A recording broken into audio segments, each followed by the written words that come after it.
Good evening, ladies and gentlemen. You're watching our back-to-back coverage on the Lok Sabha elections. Well, it is the penultimate phase of the 2024 Mahasangram. Voting is underway in 58 Lok Sabha seats across 8 states and union territories. In fact, one of the highly anticipated battles is playing out right here in New Delhi, where all 7 constituencies are voting. Delhi votes today amidst a blistering heat wave. In fact, temperatures have reached 44 degrees, at some places even 45 degrees. However, it's not just the weather which has been heating up in the run-up for today's polls. Now, political temperatures in Delhi have also been soaring, especially with respect to the Delhi Chief Minister and Aam Aadmi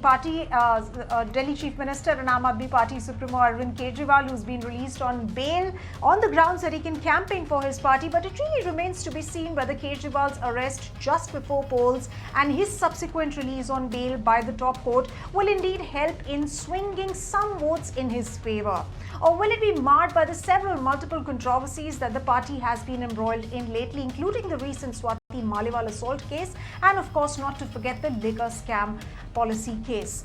Now, the Indy bloc or the Indy alliance faces stiff competition from the BJP, which has won all 7 seats consecutively in 2014 and 2019. So in that context, it will be interesting to see if BJP's tirade against Kejriwal and the fact that the Prime Minister is calling him corrupt and, of course, the Modi factor will help retain its position for the 3rd straight time. And in an attempt to corner anti-incumbency, the BJP has even dropped 6 out of its 7 sitting MPs and have replaced them with new faces. In Uttar Pradesh, 14 seats are up for grabs today. In Haryana, voting is taking place on 10 seats. 8 seats each in Bihar and Bengal are witnessing voting amidst the sweltering heat-like conditions. In fact, in Odisha, 6 seats will see voters seal the fate of the candidates. In Jharkhand, 4 seats are in the fray. And finally, in Jammu and Kashmir, 1 seat will witness voting. And on that, PDP Chief Mehbooba Mufti is contesting. In fact, she was also protesting this morning, alleging the BJP of tinkering with the polling process. Now, let's tell you about the big guns that are battling it out in Phase 6. So, we have Union Minister Dharmendra Pradhan, who's contesting from the big ticket seat of Sambalpur in Odisha. In New Delhi, amongst the VIP candidates are Manoj Tiwari, in fact, who's fighting against Congress Party's Kanhaiya Kumar on the New Delhi seat. Remember, Kanhaiya Kumar has been in controversy after his involvement in 2016 GNU protests played out. The battle is, of course, between BJP's Bansuri Swaraj, who's, of course, the daughter of former Foreign Affairs Minister Sushma Swaraj, and standing against her is Aam Aadmi Party's Somnath Bharti. Then you have former Women and Child Development Minister Maneka Gandhi also, who's contesting once again from the seat of Sultanpur in UP. PDP Chief Mehbooba Mufti, like I said, she's also fighting from the key seat of Anantnag Rajouri in JNK. In fact, polling was to happen there in some of the earlier phases, but got postponed to the 6th phase, and that is playing out today.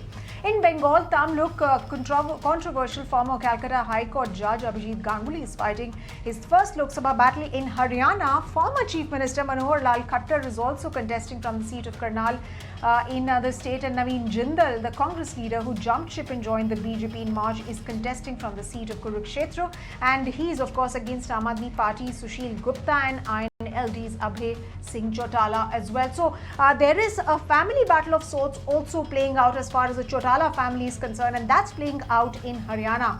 Now, by the end of the day, voting would have been completed in 28 states and union territories, and voters in 428 out of 543 seats would have already locked their mandate. And now for the D-Day for results, well, that's happening on 4th of June. In fact, we also caught up during the day. We had exclusive conversations with India Inc. honchos, startup and tech honchos as well on what their polling issues are and where do they see this vision of that the Prime Minister really has moved. What do they really think of? We'll of course be coming to those bites in just a moment from now. But my colleague Aishwarya is joining me live right now and getting us ground details. Aishwarya, so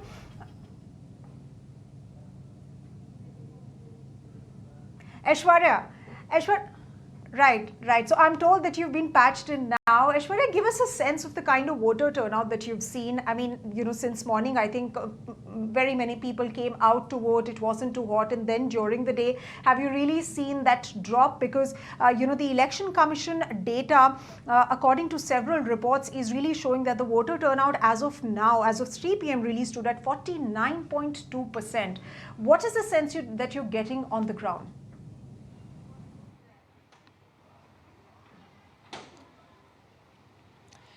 Well, I can speak for this particular booth, which I mentioned even earlier during our lives, that this is one of the VVIP booths where most of the head honkos, business leaders have been visiting and casting their vote. Few of them, of course, were Rajan Bharti Mittal. We also saw from the Jindal family, we had Ratan Jindal as well as Abudaya Jindal coming here to cast their vote. Apart from that, we had a few management leaders from the JK paper side as well. So these business leaders have cast their vote so far. Even Sunil Bharti Mittal comes and casts his vote usually at this particular booth. So far, if we take a look at the voter turnout at this particular booth, it's been around 3 p.m. The voter turnout count was about 50% on an average. The last 1 hour is still pending, and 5 o'clock it was when they were going to do the last round of counting for that particular, for those many hours, but that's still not out yet.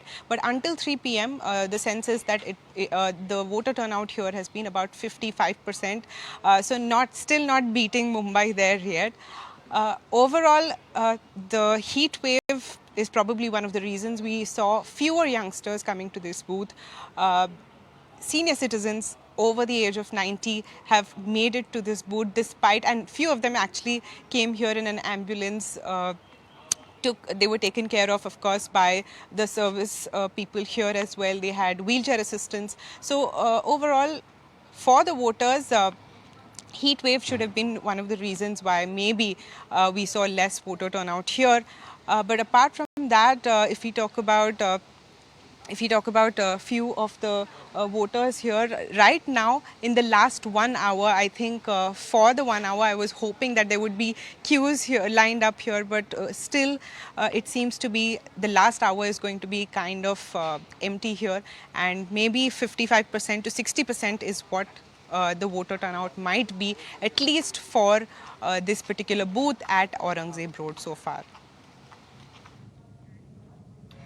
Yes, indeed, Ashwarya. It looks like the last hour is what is going to be really, really crucial, and we'll have to see whether this last hour really drives up voter numbers or not. But if it really falls below 60, that's going to be really, really abysmal. Something that Delhi is not really known for. But let me also ask. You've been speaking and interacting with the head honchos and of course voters who've been coming out and vote, and of course you've also been touring Delhi, coming from Bombay. Give us a sense of the kind of issues that people are raising. I mean, this is of course playing out in the backdrop of the Aam Aadmi Party actually sparring with the BJP, or the BJP really sparring with the Aam Aadmi Party. You had Arvind Kejriwal go to jail, then came out of jail, and he was saying that the BJP really wants to put everybody behind bars, all the ministers from Aam Aadmi Party behind bars, and they're killing democracy. But the Prime Minister, on the other hand, actually stated last week when he was, of course, addressing voters in one of the constituencies that alleging that the Aam Aadmi Party is really full of corrupt leaders and the fact that they should be voting out for development. Now, amidst all of that playing out, are local issues getting lost somewhere? What are really people looking forward towards? What are they really voting for? Give us a sense of what voters are really thinking and feeling on the ground.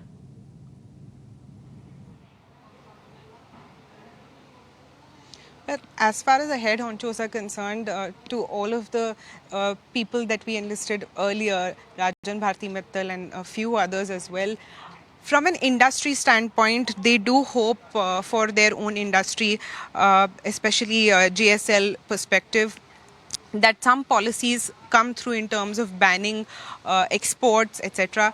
As far as voters, all of them spoke. They did speak about Delhi's pollution, and that is one of the key things they had to address.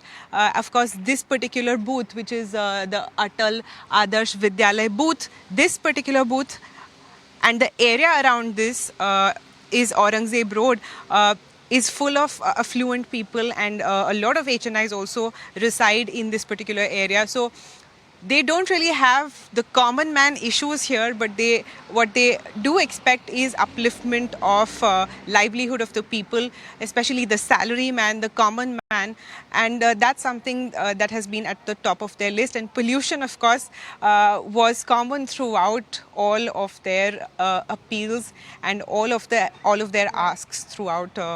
And rightly With so, all this Aishwarya, rightly with so, all the people considering that that we've we been deal speaking. with pollution pretty much throughout the year, and it's not just a winter phenomena only. It is very much prevalent in summer as well. And of course, I'm glad that these issues are coming out and citizens are actually speaking out so that we can hold those who are sitting in power accountable. And we are very clear of what we want from the next set of policymakers. On that note, we're going to cut across to some of your interactions that you did earlier in the day with the corporate honchos. Of course, we also had our other colleagues, Samir, Astha, and several others who caught up with startup founders, corporate honchos, and many more. Take a look at some of those reports.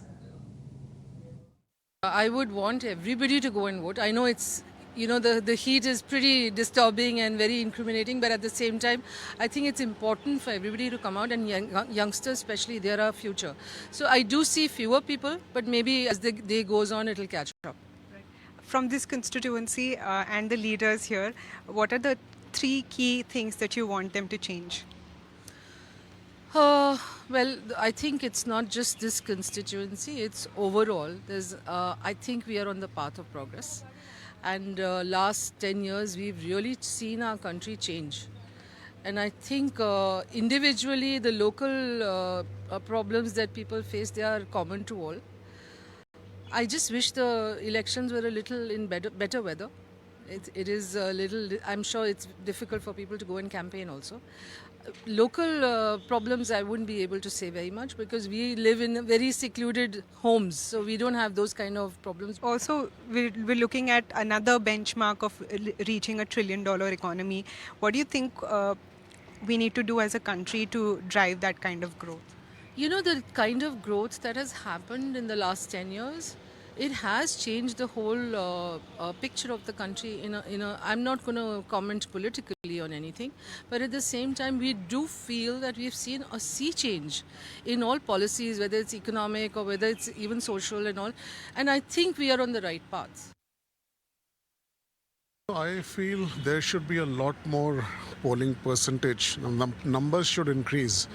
Despite the heat, I would urge people to come out and vote because voting is not just a fundamental right, it's also a duty.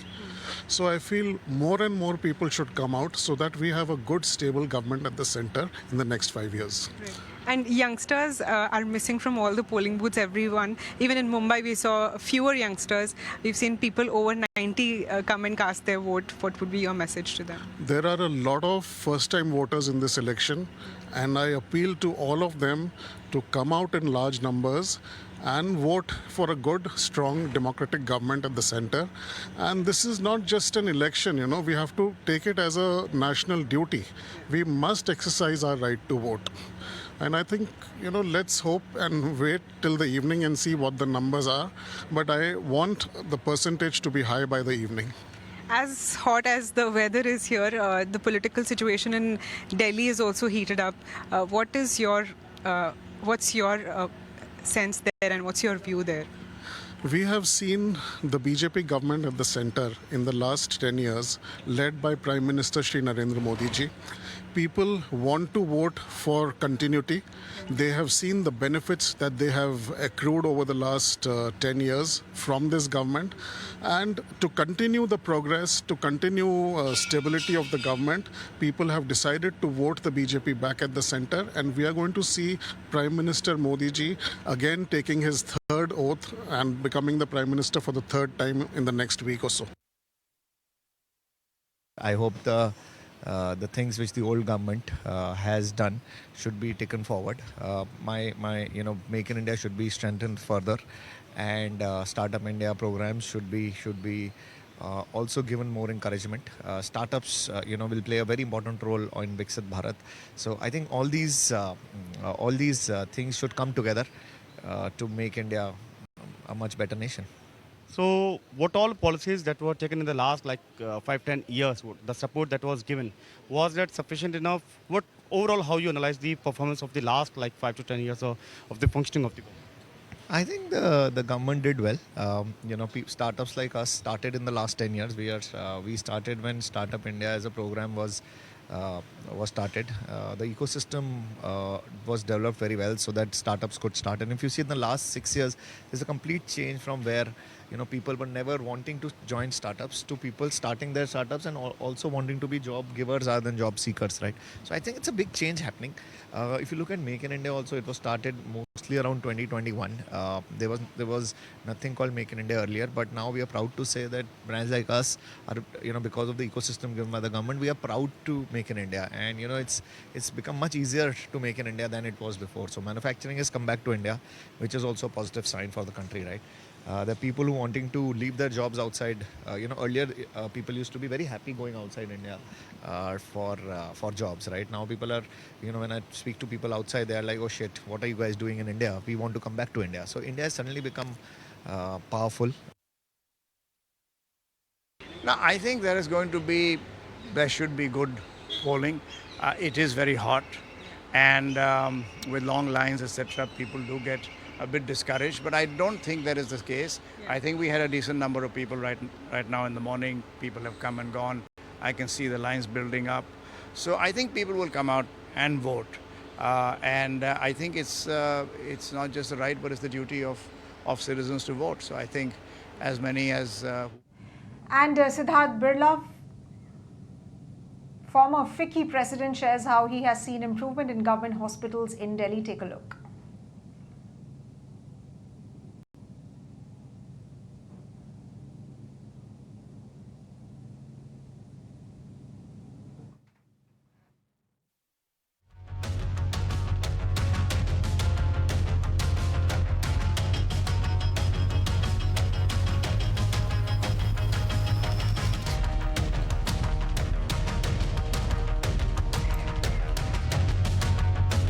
Working well in Delhi. A lot of things are working well. I mean, for argument's sake, even if you go to a government hospital, the crowds are there, but the way it is all managed, the experience is seamless. I mean, we went to take something as simple as a polio virus for traveling, and you're in and out of the hospital in about 22 minutes and just standing in line.